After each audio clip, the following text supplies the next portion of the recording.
Bien, buenos días. Vamos a dar inicio al tema del día de hoy, que realmente es un tema bastante largo, así que sí debemos empezar cuanto antes. Hoy vamos a revisar lo concerniente a las bases biológicas de la conducta. Habíamos quedado en el hecho de que la psicología es la ciencia que va a estudiar los procesos mentales y la conducta. Y justamente los procesos mentales y la conducta, que de alguna manera ustedes podrían de repente encontrarlo en algún texto como conducta encubierta y conducta cubierta, está relacionada pues con la actividad del sistema nervioso. Entonces, el sistema nervioso, el organismo en general, el sistema nervioso en particular, se hacen cargo de comandar, activar y propiciar los diferentes tipos de comportamiento del individuo. Y ahí estamos hablando no solamente de acciones, estamos hablando también de pensamientos, estamos hablando también de emociones relacionadas con el sistema nervioso. Tenemos esta imagen, por ejemplo. Aquí vemos gente haciendo muchas cosas diversas, diferentes. Por ejemplo, unos están corriendo y sería más fácil de repente de decir, sí, ahí funciona el sistema nervioso, claro que sí, pero el otro está durmiendo. Su sistema nervioso está funcionando, claro que sí. El otro está comiendo, que es una actividad un tanto automática, pero también el sistema nervioso interviene allí. Cuando estoy estudiando, cuando estoy renegando, cuando estoy alegre, cuando estoy triste, cuando me sorprendo, tu sistema nervioso siempre está a cargo de todo. Entonces hoy día vamos a revisar qué es el sistema nervioso, a qué se le llama sistema nervioso central, a qué sistema nervioso periférico, qué es el sistema límbico, por qué se separa, y a qué se llama plasticidad neuronal o cerebral. Inicialmente se le llamaba cerebral y luego se combinó en neuronal, simplemente. Pero bueno, ahí queda el término. Entonces, sistema nervioso porque está formado por nervios. ¿Y qué son los nervios? Los nervios seguramente lo relacionamos con lo que son fibras, ¿no? Como unos hilos, unas fibras. Esas fibras son parte de una estructura llamada neurona. La neurona tiene varias partes. Sus fibras o prolongaciones llegan a diferentes partes del organismo, hasta el último sector del dedo de tu pie hasta la punta de tu cabello. Entonces, ese conjunto de fibras o prolongaciones se denomina nervio. Un nervio es un haz de fibras, un haz de fibras que salen de la neurona. ¿Qué es la neurona? La neurona viene a ser el elemento central, o sea, es la partecita más chiquitita. Una neurona es esto que están viendo aquí. Las neuronas pueden ser de diferente tamaño, pueden ser de diferente forma. Algunas son así, medio estrelladas, como la que estamos viendo al frente, otras son circulares, otras son en forma de gota, otras son medias cuadrangulares, pero todas, toditas, tienen tres elementos. Un cuerpo neuronal o un cuerpo celular que tiene como característica contar con un núcleo. Contar con un núcleo es importante porque aquí están acumulados una serie de químicos llamados transmisores, neurotransmisores. Esto es el cuerpo celular. Están viendo que del cuerpo celular emergen ciertas prolongaciones. Estas prolongaciones, en realidad, las más nutridas, las más frondosas, son prolongaciones de entrada. Todas estas prolongaciones cortas son prolongaciones de entrada. Quiere decir que por aquí va a ingresar, van a ingresar estímulos por todas esas diferentes partes. Y como ustedes ya lo deben estar suponiendo, en muchos casos simultáneamente. Quiere decir, por aquí, por esta prolongación llamada dendrita, puede estar ingresando un estímulo sonoro, por aquí un estímulo visual. Claro, me están escuchando, me están viendo la imagen. Por aquí de repente un estímulo táctil. Todo el tiempo estamos bombardeados de estímulos que llegan simultáneamente y todos son integrados, jerarquizados, organizados. Estos son más importantes, estos menos. A eso me refiero con jerarquizados. Y además del cuerpo neuronal, del núcleo, se le añade algunas cosas para formar un mensaje. Este mensaje o señal nerviosa sale por la única prolongación de salida que tiene la neurona, que es el axón. Solamente se tiene un axón por neurona, que es la prolongación de salida. Quiere decir, por ahí sale el estímulo procesado. Están viendo, aquí parece como medio transparente, que este axón está recubierto por algo, ¿no? Como que está tapizado por algo. Ese algo que lo tapiza se llama mielina. Al comienzo, la capa de mielina es delgada, pero conforme tú vas utilizando más esa conexión, esa carretera, si quieres, se va engrosando la capa de mielina, se va haciendo más gruesa. Mientras más lo uses, más gruesa la capa de mielina. ¿Qué consecuencia tiene esto? Que el impulso o señal nerviosa va a correr más rápido, más rápido, más rápido porque ya es algo conocido. Es como que la carretera ya está estrenada y entonces fluye con mayor rapidez. ¿Hacia dónde lleva el estímulo? Puede ser a otra neurona, que obviamente lo va a recoger a través de sus dendritas. Puede ser que lo lleve directamente al órgano ejecutor, de repente al músculo, de repente a una glándula, y la glándula va a segregar una hormona. Puede ser que lo lleve así a diferentes sitios y de acuerdo con ello cumple o se trata de una neurona determinada. Al final del axón, al terminar el axón, aquí, como está un poco mezcladito, no se nota bien, pero acá está con una lupa, entonces se nota mejor. Existen una serie de botones, estos botoncitos que ven aquí adentro de este terminal axónico, están cargados de neurotransmisores. Quiere decir, estos botoncitos tienen elementos químicos llamados viene de nervio, transmisores, porque transmiten. O sea, son elementos químicos que se van a transmitir.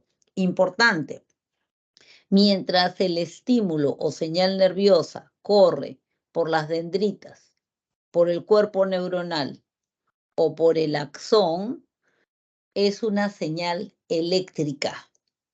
Cuando llega a este botón terminal del axón, activa estos botones terminales axónicos y como resultado de la activación, los botones van a liberar sustancias químicas, neurotransmisores.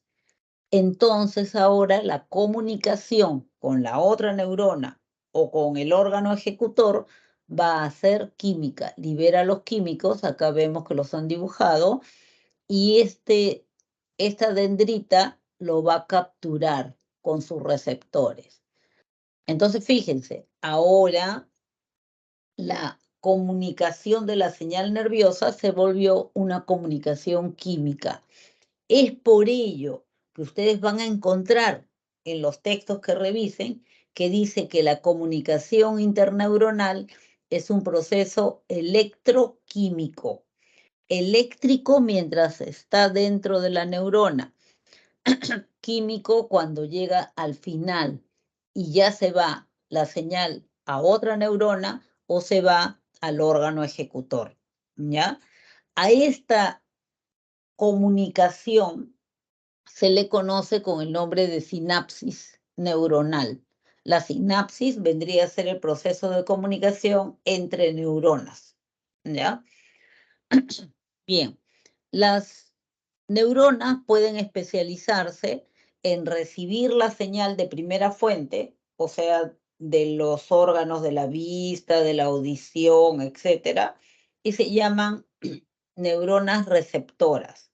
Pueden especializarse en retransmitir la señal nerviosa de una neurona a otra, de una neurona a otra. Entonces se llaman neuronas internunciales o neuronas integradoras o neuronas intermediarias. O pueden finalmente ir directamente al órgano ejecutor, al que va a realizar el movimiento. Y en ese caso se llaman neuronas motoras o neuronas efectoras o ejecutoras, ¿ya? En este gráfico, perdón. En este gráfico se muestra esa especialización de las neuronas, ¿no? Vamos a jalar un poquito más acá. Ya. Neuronas aferentes o sensoriales, las que reciben de los órganos receptores. Neuronas integradoras o interneuronas son las retransmisoras. Recojo, llevo, recojo y transmito al otro, retransmito. Y las neuronas ejecutoras directamente al músculo, directamente a la glándula. O sea, ya deja de estar mandando de neurona a neurona. Bien, todas estas neuronas y sus fibras, sus prolongaciones, forman el sistema nervioso. Con fines didácticos fundamentalmente, o sea, con fines de entenderlo, de aprender, de estudiarlo, las neuronas, perdón, todos estos nervios, neuronas, se puede dividir, este sistema nervioso se puede dividir en dos: sistema nervioso central y sistema nervioso periférico. Se le llama central a lo que está en la parte central. Todo lo que está anaranjadito o melón aquí, todo lo que está dentro del cráneo. Ojo, antes se pensaba que solo era el cerebro, ahora sabemos que hay más estructuras, y todo lo que está dentro de la columna vertebral. Entonces, ocupa la parte central, todo lo que está dentro de nuestra cabeza y dentro de la columna vertebral que está en el medio de la espalda. Entonces, ese es el sistema nervioso central.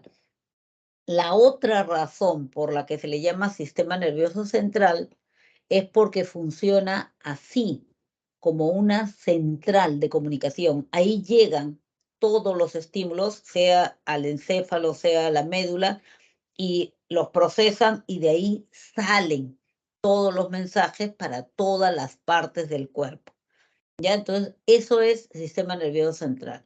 Y el sistema nervioso periférico es el que está en la periferia, o sea, todos los nervios que entran o salen.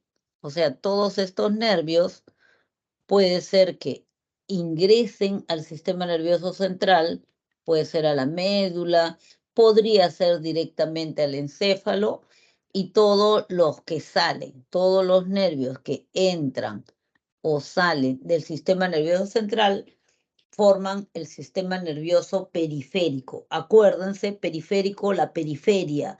Yo vivo en la periferia de Lima. ¿Dónde vivo? En alguno de los conos, ¿no? Cono norte, cono sur, etcétera. No vivo en el centro de Lima, sino en los alrededores. Eso es periférico.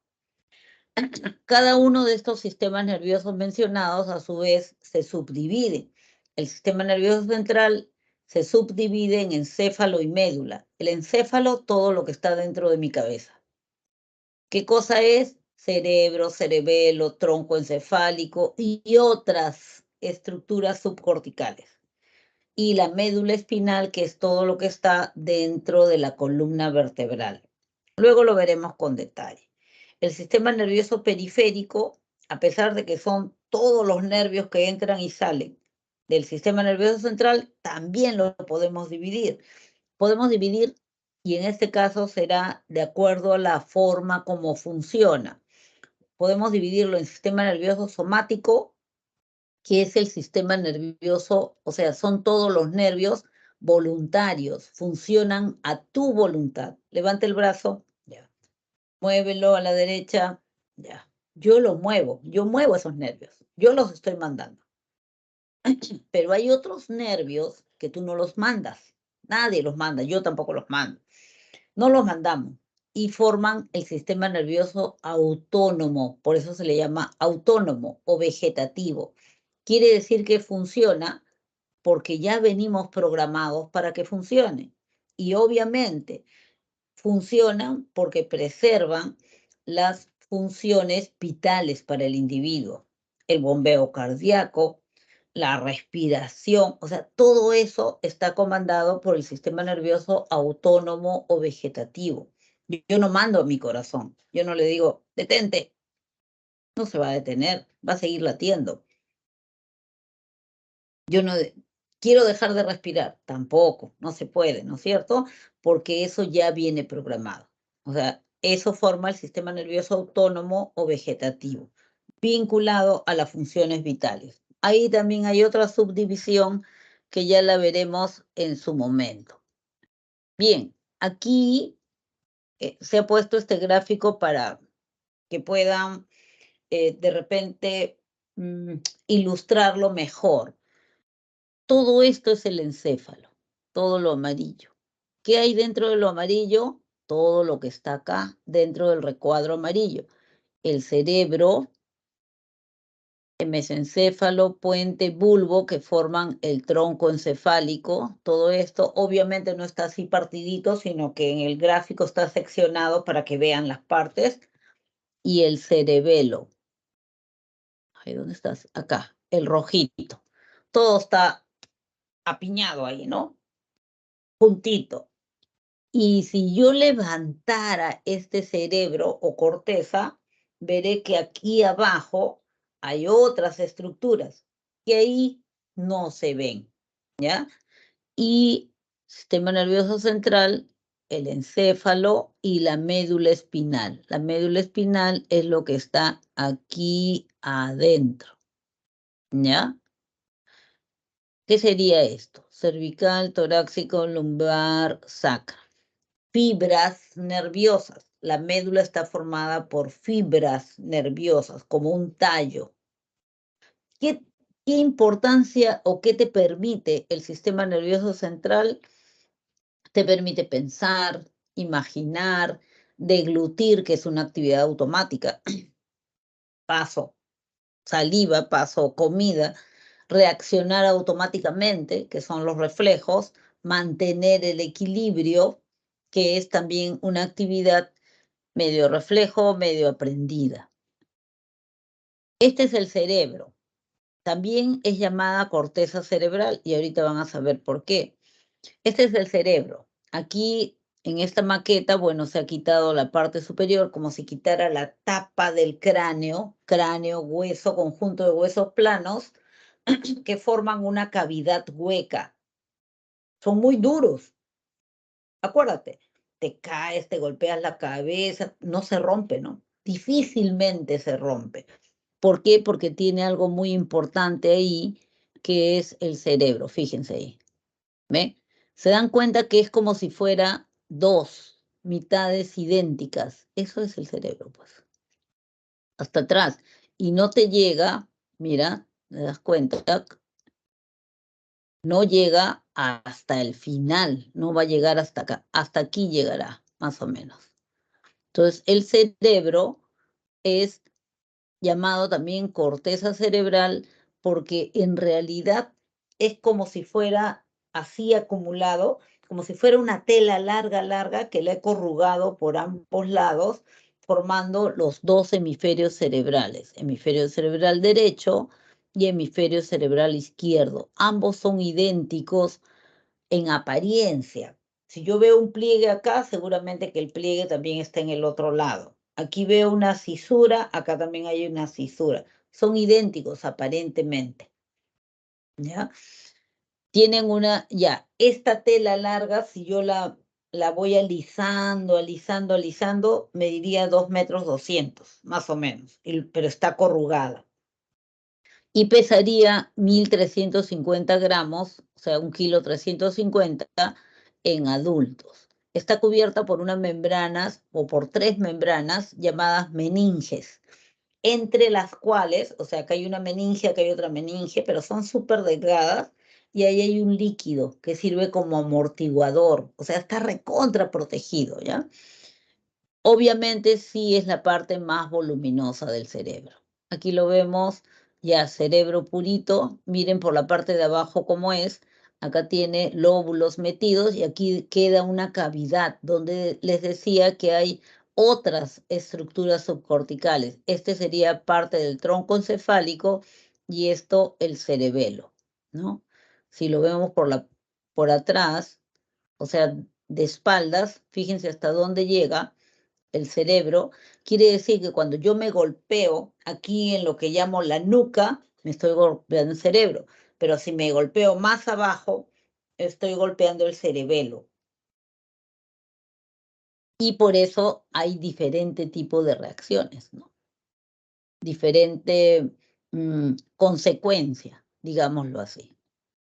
Bien, el cerebro acabamos de ver que tiene 2 hemisferios, ¿no? Se corruga y forma 2 hemisferios. Hemisferio derecho e izquierdo aparentemente son iguales, pero sin embargo ambos procesan información diferente. El hemisferio cerebral derecho procesa imágenes. Hemisferio cerebral izquierdo procesa símbolos. Hemisferio cerebral derecho procesa imágenes, por eso se dice que es no verbal, es analógico, secuencial, no atemporal, tiene que estar relacionado con las emociones, con los sentimientos, más visual, fantasioso, relacionado con la creatividad, con la expresión artística, con lo intuitivo. Cuando yo recuerdo y recuerdo en imágenes, es mi hemisferio cerebral derecho el que está trabajando más. Como son señales eléctricas, por eso me toman un electroencefalograma. Me toman el electroencefalograma y mi hemisferio cerebral derecho es el que más está trabajando. Si yo estoy recordando o si yo estoy fantaseando. Pero si yo estuviera resolviendo en ese momento un ejercicio matemático, es mi hemisferio cerebral izquierdo el que trabaja más, porque el hemisferio cerebral izquierdo trabaja con signos y símbolos. Los símbolos por excelencia en el ser humano son palabras y números. Cuando estoy resolviendo un ejercicio matemático, es mi hemisferio cerebral izquierdo. Me pongo un electroencefalograma y muestra que el hemisferio cerebral izquierdo es el que está trabajando más. Cuando realizo actividades abstractas que tienen que ver con tiempo, que son secuenciales, seguir directivas, trabajar con la realidad, y relacionado con el lenguaje, porque el lenguaje tiene que ver con las palabras. Entonces, cuando yo me expreso oralmente o cuando yo decodifico palabras que estoy escuchando, cuando yo leo, ¿no? Cuando yo escribo, mi hemisferio cerebral izquierdo es el que está trabajando más, es el hemisferio lógico. Hemisferio creativo, el derecho. Sin embargo, nosotros no trabajamos de manera disociada. No es de que me vas a cantar allá por acá. Ah, solo me vas a hablar por acá, por acá. No, no es así, ¿no es cierto? Porque existen un conjunto de fibras que entran y salen de un hemisferio al otro.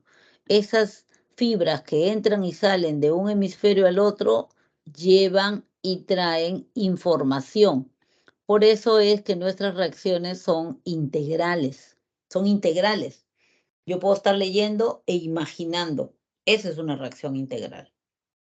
Puedo estar recordando, fantaseando, pero usando palabras para crear una poesía. Entonces, hay una reacción, hay un trabajo integral, pero cada vez que yo hablo de creatividad, de imágenes, fundamentalmente mi hemisferio cerebral derecho. Cada vez que hablo de palabras, símbolos, lecturas, números, mi hemisferio cerebral izquierdo. ¿Ya? Sin embargo, el cuerpo calloso, que es este conjunto de fibras que entran y salen de un hemisferio al otro, procurando y logrando la integración, nos comunican o mantienen intercomunicados, ¿no es cierto? Ambos hemisferios. Si lo vemos desde la parte externa, vemos una serie de lóbulos, cisuras, pliegues, surcos. Los principales son aquí, estos de aquí, esto que voy a señalar. Vemos aquí, por ejemplo, una cisura denominada cisura de Rolando. Es el apellido del descubridor. Y acá tenemos otra cisura transversal o cisura de Silvio. Y acá tenemos una pequeña cisura denominada cisura occipital. Estas tres cisuras que les he señalado son importantes porque te ayudan a separar partes funcionalmente diferentes del cerebro. Por ejemplo, todo lo que queda delante de la cisura de Rolando, esa es una vista lateral, donde este es el frente, ¿ya? Aquí es el frente. Aquí está el frente y acá está la espalda. Entonces, está así. Mi cisura central es esta. Todo lo que queda delante de la cisura central o de Rolando se llama lóbulo frontal. Y el lóbulo frontal es un lóbulo que le permite al individuo las actividades que llamamos actividades superiores, pensar, razonar, planificar actividades, tener reglas, programar su actividad, gestionar las emociones. Entonces, es el lóbulo inteligente. Este es el lóbulo inteligente, el lóbulo frontal. Y a su vez es el lóbulo ejecutor, que te permite el movimiento, la acción. Detrás de la cisura de Rolando y antes de la cisura occipital, todo esto celeste, es el lóbulo parietal, es el lóbulo sensorial. Quiere decir que allí llegan todos los nervios trayendo información de sensaciones que ha experimentado el individuo. Ay, tengo calor. Ay, me duele la cabeza. Uy, me duele la espalda, ¿no? Dolor, temperatura, llegan ahí. Detrás de la cisura occipital, en este lóbulo amarillo, se encuentra el lóbulo occipital, o se le llama el lóbulo occipital, que está relacionado todo con la visión. Todo lo que tenga que ver con la visión, ahí. Y este lóbulo grande transversal se le denomina lóbulo temporal. El lóbulo temporal tiene todo que ver con la audición. Ahora, ¿qué sucede si alguien se lesiona el lóbulo frontal? Dependiendo del tamaño de la lesión y dependiendo también de la zona lesionada, va a sufrir daños en su conducta. Si el sujeto se lesiona, por ejemplo, área prefrontal izquierda, entonces de repente va a perder hasta recuerdos de ciertos conocimientos que ha adquirido. Si se lesiona área prefrontal derecha, va a perder recuerdo de ciertas vivencias que ha tenido. O de repente va a perder la posibilidad de actuar o de ejecutar determinados movimientos. Depende de la zona. O de repente va a dejar de tener lo que son las normas, las reglas, la moral, o ya no va a tener freno para sus emociones, se descontrola, ¿no? Es muy difícil que se lesione el cerebro, pero sucede. Y cuando sucede, esas son las consecuencias. Si el sujeto se lesiona alguna sección del lóbulo parietal, va a perder sensibilidad, donde la zonita que se lesione dirá qué cosa es lo que no va a sentir. Si se lesiona el lóbulo occipital, lo que va a suceder es que va a perder o va a tener dificultades en algo relacionado con la visión. Si se lesiona todo el lóbulo occipital, probablemente se quede ciego. Ciego, pero si su ojo está intacto, no interesa, pero no hay dónde se procese esa información. Se llama ceguera cortical, cuando la ceguera es a causa de una lesión en la zona cortical de la visión. Entonces, no hay dónde procesar. El nervio puede estar bien, el ojo puede ser bello, pero no hay dónde procesar la información, el sujeto no ve. Igualmente, si se lesiona alguna parte del lóbulo temporal, va a perder capacidad de audición.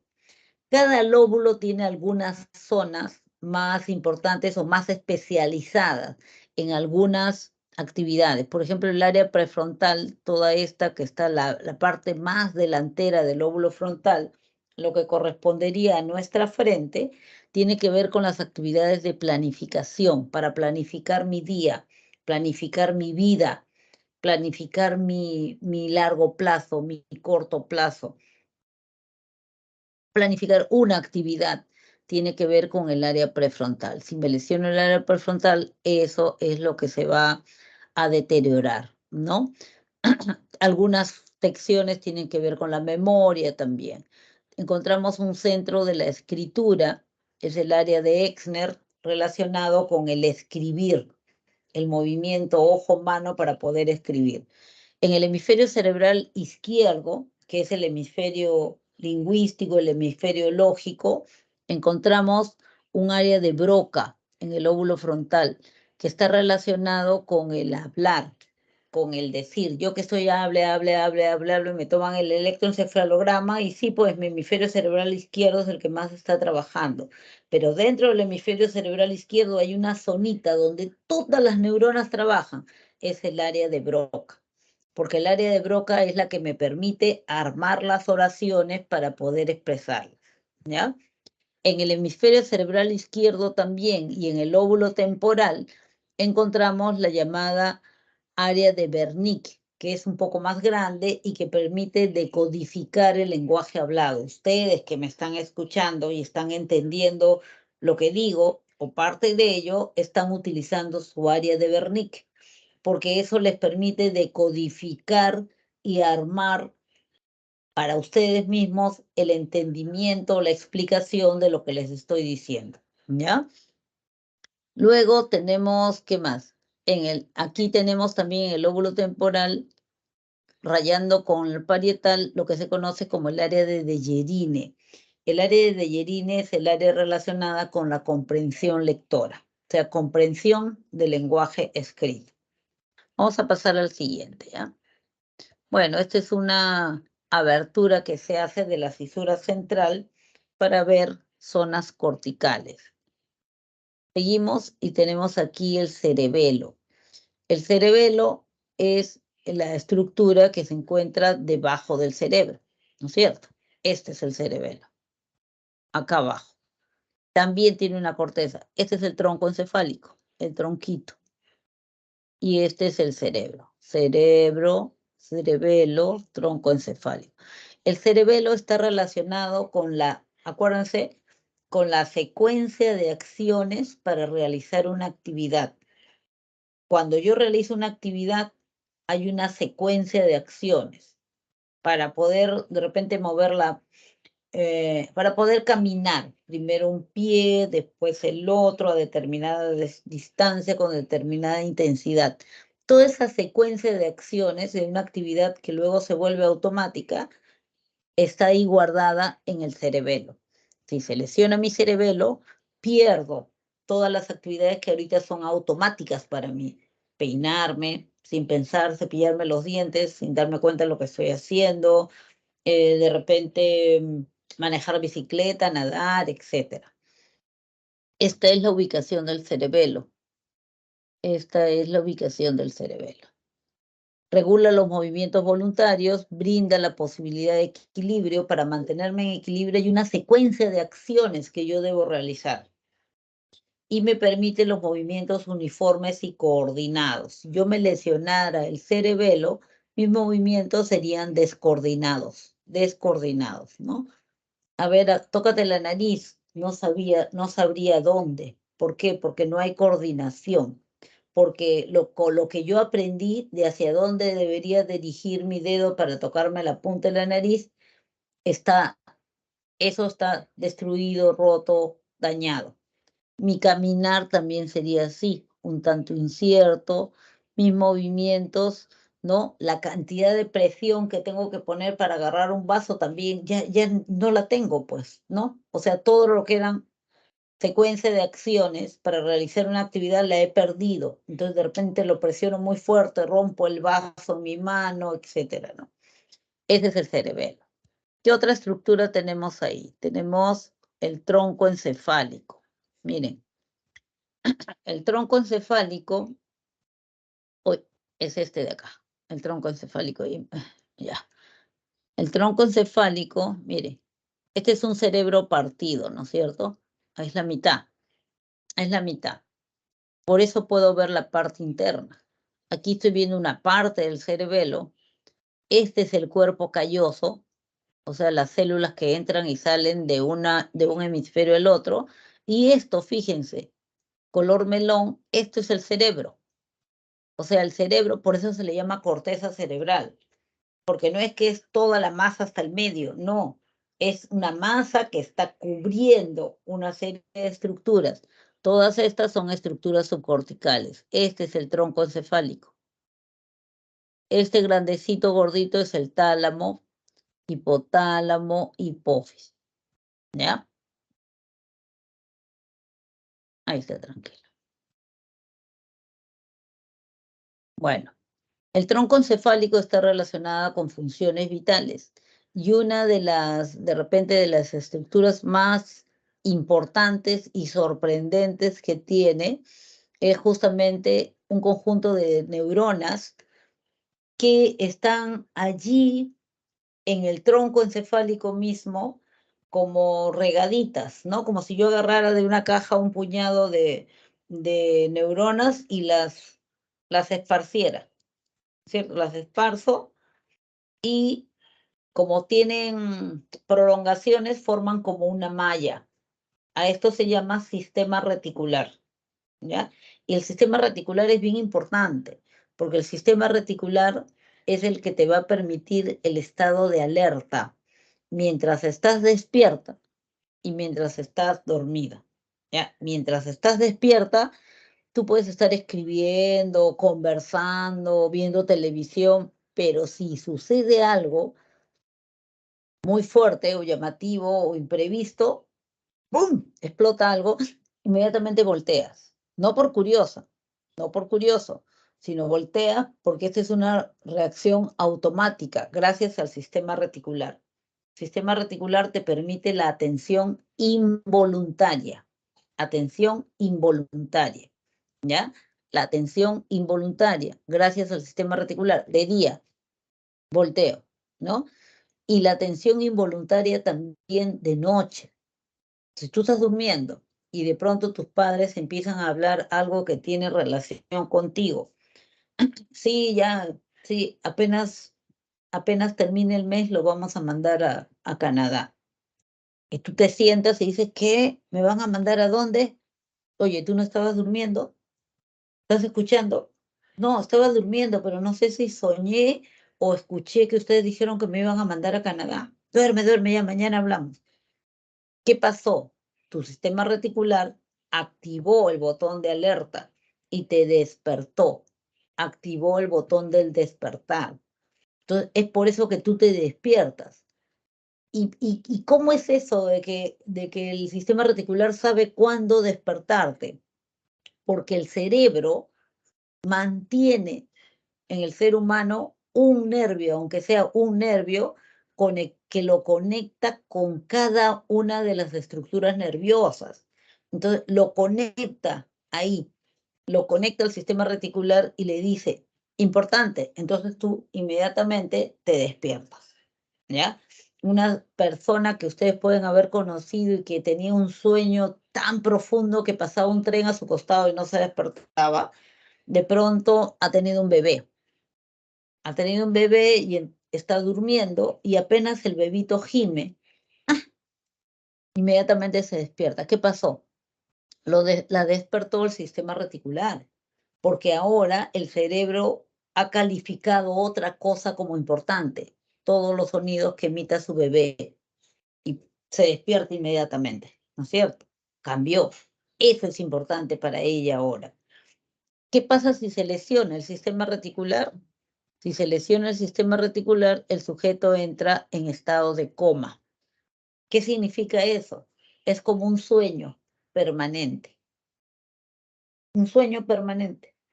No hay cómo despertarlo, porque el botón del despertar se ha destruido, está dañado. Ahora, el estado de coma se puede provocar de diferentes maneras. Durante la época del COVID, ustedes han escuchado probablemente que mucha gente se le indujo al coma medicamentosamente, farmacológicamente, para poder intubarlo, porque de lo contrario no hubiera podido soportar un tubo ahí que llegaba hasta sus pulmones. No hubiera podido, pero era un estado de coma farmacológico, medicamentoso. Le quitaban el medicamento y otra vez volvía a su estado normal, sin problema, como ha sucedido con mucha gente.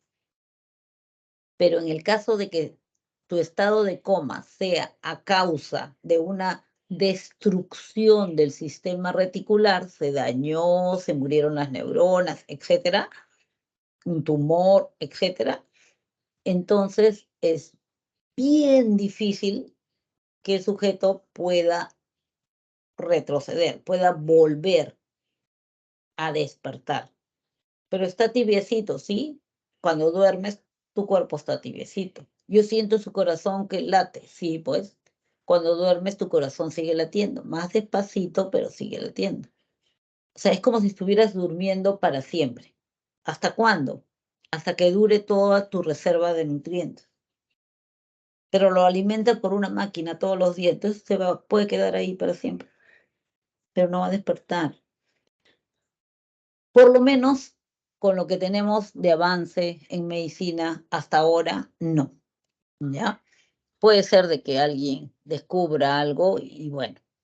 Vamos al sistema nervioso periférico. El sistema nervioso periférico aquí dijimos que también tenía una subdivisión, todos los nervios que entran y salen del sistema nervioso central.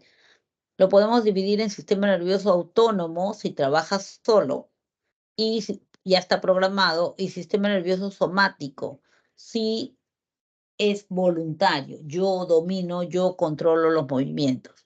Este sistema nervioso autónomo a la vez lo podemos dividir en simpático y parasimpático. Le decimos sistema nervioso simpático al que se activa cuando tú te encuentras en una emergencia. Y le decimos sistema nervioso parasimpático al que está presente, acá el sistema nervioso autónomo, al que nos permite más bien almacenar esa reserva de nutrientes de energía para el organismo. Ese es el parasimpático, ¿ya? El sistema nervioso en su rama parasimpática. Entonces, ¿cómo tú almacenas y ahorras energía? Produces, almacenas y ahorras energía. Uno, a través de la digestión, ¿no es cierto? Entonces, todos los nervios que van a ayudarte a que hagas una digestión o que van a ser los responsables de tu digestión forman parte del sistema nervioso parasimpático, el que activa tu estómago, tu intestino, todo eso. Sistema nervioso parasimpático. El que provoca la salivación, sistema nervioso parasimpático. Ya está. Con eso produce los nutrientes. ¿Y cómo conservas la energía? Durmiendo. Entonces, todos los nervios que te provocan el sueño, ese que te cierra los párpados, ese que hace que tu cabeza caiga, ese que hace que tus músculos se relajen, esos son parte del sistema nervioso parasimpático, ¿ya? Entonces tenemos sistema nervioso parasimpático, ayuda a producir y conservar la energía. Ya está. En cambio, les había dicho, la rama simpática del sistema nervioso autónomo tiene que ver con la respuesta de emergencia. ¿Qué es la respuesta de emergencia? Es la respuesta que se produce cuando tú te encuentras en una situación de alarma, en una situación de emergencia. Aparece un perro rabioso botando saliva por la boca y espuma. Emergencia, pues, es un peligro. ¿Qué es lo que sucede en tu organismo? Automáticamente, porque estamos hablando del sistema nervioso autónomo, automáticamente tu pupila se dilata. ¿Para qué? Para poder captar la mayor cantidad de detalles. Hay ventanas, no hay ventanas, por dónde puedo salir, qué puedo tomar como arma. Tu pupila se dilata. Tu corazón, lo primero que siente seguro, empieza a latir muy rápido, muy rápido, muy rápido. El bombeo cardíaco se incrementa. La respiración también aumentas, te hiperventilas. ¿Por qué? Porque la sangre es un vehículo, es como el río que está llevando, oxígeno, glucosa, energía, todo. ¿A dónde? A las extremidades, porque la respuesta de emergencia, que es automática, consiste en enfrentar el peligro o huir del peligro. Enfrentar o huir es una respuesta automática, autónoma de emergencia. Esa es la respuesta de emergencia. Entonces, para enfrentar necesitas brazos fuertes. Para huir necesitas piernas fuertes, sobrecargadas de energía. Entonces, tu organismo lo que hace es te sobrecarga de energía para que puedas enfrentar o huir. Sobrecarga de energía tus extremidades. Para eso y por eso acelera tu ritmo cardíaco, la sangre empieza a correr con mayor fuerza. Si te toman la presión, seguramente tu presión ha subido. ¿Qué más?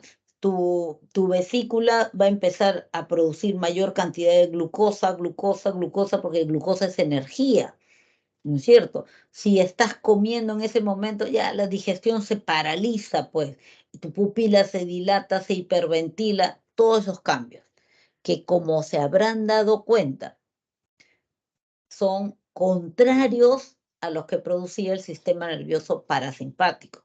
El sistema nervioso parasimpático te contrae la pupila para que puedas dormir. El sistema nervioso simpático te dilata la pupila. El sistema nervioso parasimpático te enlentece el ritmo cardíaco. Cuando duermes, tu corazón late más despacito. Sigue latiendo, pero más despacito. El sistema nervioso simpático te acelera el ritmo cardíaco. Cuando estás durmiendo, tu sistema nervioso parasimpático enlentece tu respiración. Sigue respirando, pero más lentecito. Cuando estás en una emergencia, tu ventilación aumenta, hiperventilas, ¿no es cierto? Entonces, así, son contrarios. No pueden actuar los dos juntos. Difícil. Si los obligas, uno de ellos se va a atrofiar, ¿ya? Entonces, eso es autónomo. Si los obligas, uno de ellos se va a atrofiar y ahí encontramos un poco la respuesta también a lo que son enfermedades psicosomáticas. A veces nosotros tenemos miedos que activan el sistema nervioso simpático. ¿Y cómo termina esto? Termina cuando enfrentas, ¿no? Agarras algo, se lo tiras al perro y huyes, te vas corriendo, gastas toda la energía extra que produjo tu organismo. Y luego te sientes agotado, te tiras a la cama, te duermes hasta el otro día. Ya está, acabó todo, el ciclo. Pero si tu miedo no es real, si tu miedo es imaginario, no gastas la energía. Y entonces te quedas sobrecargado de energía, con mucha glucosa en tu organismo. El médico me ha dicho que tengo diabetes emotiva. Te encuentras sobrecargado de energía y tu digestión no puedes hacerla bien. Me ha dicho que tengo gastritis. Me ha dicho que tengo una presión emotiva. De ahí nacen las enfermedades psicosomáticas. Entonces hay que tener mucho cuidado con esto de los miedos imaginarios. Hay muchos miedos, hay muchas cosas o muchas situaciones en las cuales nosotros exageramos la evaluación que hacemos. No, si no entro a la universidad es una catástrofe. Es algo duro, difícil, pero no es una catástrofe, no es el fin del mundo. No, no, si mi pareja me deja, ya no tiene sentido la vida. No, es lo peor que es triste, pero no es el fin del mundo. Cuidado con exagerar en la evaluación, porque si no, tú le estás diciendo a tu organismo peligro y tu organismo reacciona de manera autónoma, no pensante, de manera autónoma, y atrofia una digestión y atrofia un buen dormir. Entonces, cuidado con eso. Para no dejar pasar por alto, tenemos también el sistema límbico. El sistema límbico se llama así porque está en el limbo. El limbo significa el límite entre lo cortical y lo subcortical. Como es un sistema, está formado por una serie de estructuras: tálamo, hipotálamo, amígdala cerebral, hipocampo, que es este moradito, giro singular, varias estructuras que están relacionadas básicamente con dos funciones: las emociones, especialmente la amígdala cerebral, y la memoria, especialmente el hipocampo. El tálamo tiene que ver con la recepción, ser la recepción de todas las sensaciones y luego las distribuye. Esto es visual, vaya a ser el occipital. Esto es presión, dolor y temperatura, al lóbulo parietal, y así sucesivamente. Y el hipotálamo, que es el que va a activar, es la estructura chiquita que va a activar el sistema nervioso simpático, ¿ya? Que es bueno, ahí tienen la amígdala cerebral relacionada con las emociones, y la plasticidad cerebral, que es un término que se está utilizando hace 10, 15 años, que tiene que ver con la capacidad del sistema nervioso para adaptarse a situaciones nuevas. Se ve mucho durante el desarrollo del niño, pero también se ve, y ese ha sido el hallazgo de estas últimas décadas, que cuando se lesiona una parte de las neuronas o del cerebro, las otras neuronas que están alrededor pueden cubrir la función si se les estimula. Eso significa si hacen la rehabilitación indicada. Entonces, si se les estimula, si se les obliga de alguna manera, pueden cubrir la función, como un trabajo en equipo. Somos 5 y justo el día de la exposición no viene uno. Entonces, los otros tratan de cubrir lo que tenía que hacer que faltó. Igualito sucede ahí. A eso se llama plasticidad cerebral. Ya, bien, ahí tienen las preguntas. Vamos a revisar una, pues. Dice: el sistema límbico, formado por un conjunto de estructuras que se encuentran por debajo de la corteza cerebral, en relación con las funciones de este sistema, identifica el valor de verdad. Una lesión en este sistema se evidencia en un marcado deterioro en la coordinación motora. La expresión de asco que experimenta un niño ante un insecto implica su activa participación. La actividad endocrina presente en un episodio de estrés está relacionado con su funcionamiento, ¿no? Entonces, vamos a ver. Una lesión en el sistema límbico se evidenciaría en un marcado deterioro de la coordinación motora. No, hemos visto que no tiene necesariamente que ver con la coordinación motora, ¿no es cierto? La expresión de asco que experimenta un niño ante un insecto implica, vamos a ver, acá los tenemos también, ¿está bien? La expresión de asco, sí. La expresión de asco que, ¿dónde está? Experimenta un niño ante un insecto implica su activa participación. Sí, ¿no es cierto? Porque tiene que ver con las emociones. El asco es una emoción. La actividad endocrina presente en un episodio de estrés está relacionado con su funcionamiento también, ¿no es cierto? Porque la actividad endocrina tiene que ver con ay Dios, con el sistema endocrino, tiene que ver con el hipotálamo, y el hipotálamo está relacionado con el sistema límbico, ¿no es cierto? Es parte del sistema límbico. Entonces, la respuesta es la que está marcada con E. Acá tienen su clave de respuestas para que puedan resolver la práctica. Este es un tema bastante amplio. Felizmente tienen su respaldo en el boletín para que lo puedan revisar. Saben que tienen la atención psicopedagógica, que es individual y que es voluntaria, ¿no? Depende de ustedes que quieren hacerlo. Eso sería todo por ahora, chicos. Muchísimas gracias por estar ahí. Y bueno, ya, les recomiendo que lo lean bastante, léanlo bastante, porque es un tema bien interesante, pero hay que leerlo con bastante detenimiento, ¿sí? Bien, chicos, gracias por todo. Ya nos vemos. Profesora, cuídese. Que les vaya bien. Gracias, Chao, profesora. chao. Cuídense. Hasta el próximo.